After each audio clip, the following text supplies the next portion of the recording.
I want to get back to that in a minute, but in September she moved. She tells you that she needs to go up there. And what was your reaction about Chad telling her she needs to come up there, knowing that Chad still has the wife and 5 kids? Yeah, well, we talked about that. I'm like, isn't that going to be awkward?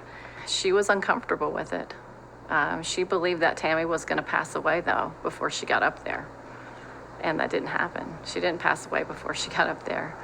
And so I thought, I said, aren't you uncomfortable? Maybe she'll see you guys together. And so I thought it was different, that she was going to be up there when Tammy was still alive. And she told you, well, Tammy will die before I move up there. Right. How was she going to die? I heard a few times maybe through a car accident or something like that. So they thought Tammy would be in a car crash. Yeah. Would pass away, then Lori would move up there, and then she could marry Chad. Mm-hmm. And when that didn't happen, she said, I've still got to go.